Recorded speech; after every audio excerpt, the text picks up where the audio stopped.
Regression is a mechanism which can be used for the purpose of prediction or forecasting. So it measures the degree of relationship between dependent and independent variables. Let x and y be two variables. So in regression we have two equations. One is x on y, another is y on x. So when we have the equation x on y, this is what we get. So y is an independent variable and x is a dependent variable. When we talk about y on x, then x is the independent variable and y is the dependent variable. Here a is the intercept and b represents slope. This b is represented as bxy because it is for the equation x on y. Coming to this one, here byx will represent the slope for this particular equation when we talk of y on x. In this graph, I have taken the two equations y on x and x on y which are intersecting at this point. This point, when drawn perpendicular to x-axis and also on y-axis, we get the intersection point is mean x and mean y. So there are two methods of calculating regression. One is coefficient of correlation method, another is least square method. These equations when marked on a graph gives us mean for x and y, and also when these equations are solved simultaneously we can get the value of x bar and y bar. So these equations when marked on the graph, they are the best fit. In the least square method, these are the equations of best fit. So when we have these two equations for x on y and these two equations for y on x, we are able to determine the value of a and b which can be substituted in these equations. So here how do I get this equation? I have to take this equation, then take summation on each and every item here. So I get sigma x, then n times a I get when I take summation here, and I get b summation y. In the next step I have to introduce y. So I get summation xy is equal to, now already I have na, so I take a common and I get sigma y here plus b sigma y square because I have introduced y in each of the items.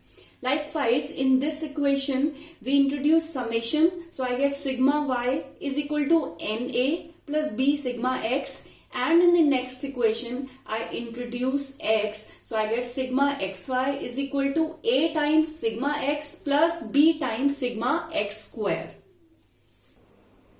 For example, if this information is given to us, we can find the equation x on y and also y on x. So let's try to find the equation x on y. So the equation is x is equal to a plus by. And the two equations, the normal equations are sigma x is equal to na plus b sigma y and sigma xy is equal to a sigma y plus b sigma y square. So we can substitute all these values in these two equations. On substituting these values in these two equations, we get 50 is equal to 10a plus b into 30. 1000 is equal to a into 30 plus b into 1800. When we solve these two equations simultaneously, we get the value of a and b. So we get b is equal to 0.4970. Now this b is nothing but bxy. That is the slope because this equation is x on y. So we get bxy as 0.497. Now when these are solved, we get the value of a also, which is 3.5087. So now we have the values of both a and b. So we can have this equation. So our equation is x is equal to 3.508 plus 0.4970 y. So now this is the equation that we are able to get. So if we know any value of y, we can predict the value of x in future. In coefficient of correlation method, this is how we find the equation x on y, and this is how we find the equation y on x. So this is x minus x bar is equal to bxy, y minus y bar. How do we find bxy? This is the formula n sigma xy minus sigma x sigma y divided by n sigma y square minus sigma y whole square. Likewise for y on x, this is the equation that is used to find the equation y on x. So y minus y bar is equal to byx and x minus x bar. So byx is n sigma xy minus sigma x sigma y divided by n sigma x square minus sigma x whole square. Now at this stage it is also important to know that bxy is equal to coefficient of correlation into standard deviation of x divided by standard deviation of y.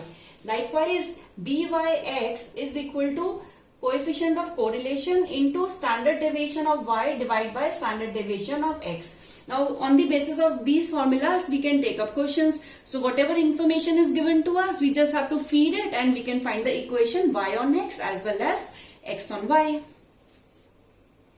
So now we'll discuss the properties of regression.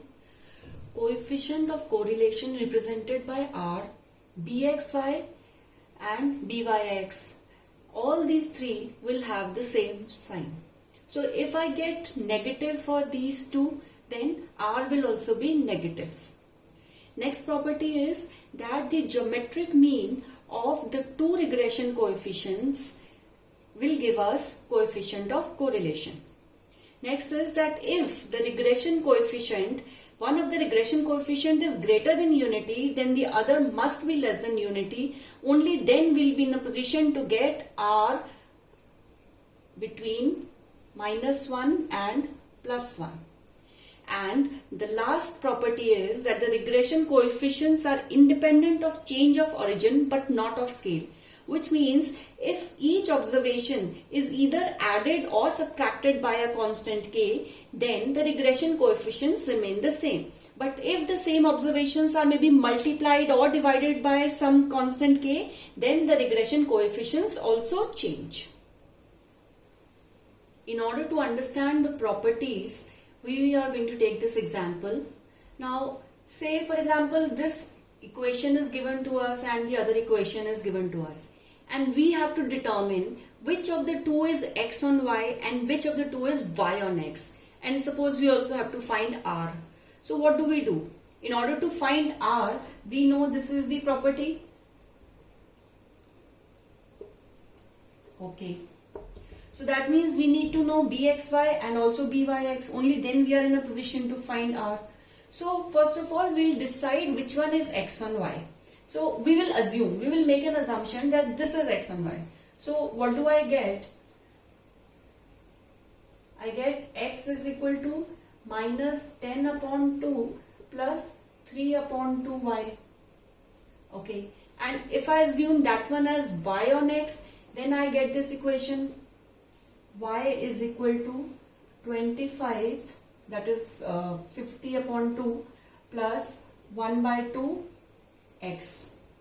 So that means this is bxy 3 by 2, and from here if I see, then byx is 1 by 2.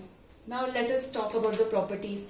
This is 1.5, which is this is more than 1, so the other one should be less than 1. Yes, this property is also met.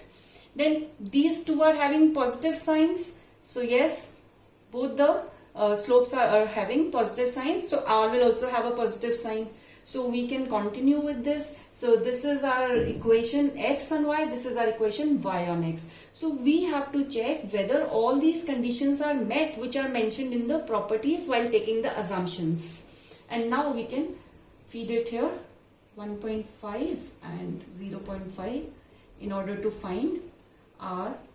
So we get this as 0.8660. Depending upon what information is provided to us, we have to decide what formula to use. Now suppose this information is provided to us where mean of x is given, mean of y is given, standard deviation of x, standard deviation of y are given to us, and correlation of coefficient is given to us. And now suppose we have to find the two equations, x on y and y on x. So I'll do one for you. Say for example, I have to find x on y.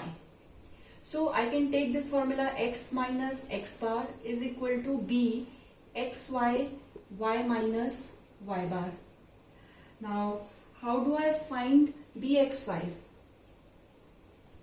For this, there is a formula r, standard deviation x divided by standard deviation y. So I can write here, I can feed the given information. So I get the value of bxy as 1.143. So to find x on y, I can substitute x is equal to x minus 30 is equal to bxy. This is 1.143. Y minus y bar is 35. So on solving this, I get the final equation as x is equal to 1.143 y minus 10. So this is x on y. So depending upon what information is provided to me, I have to decide which formula to apply. Thank you.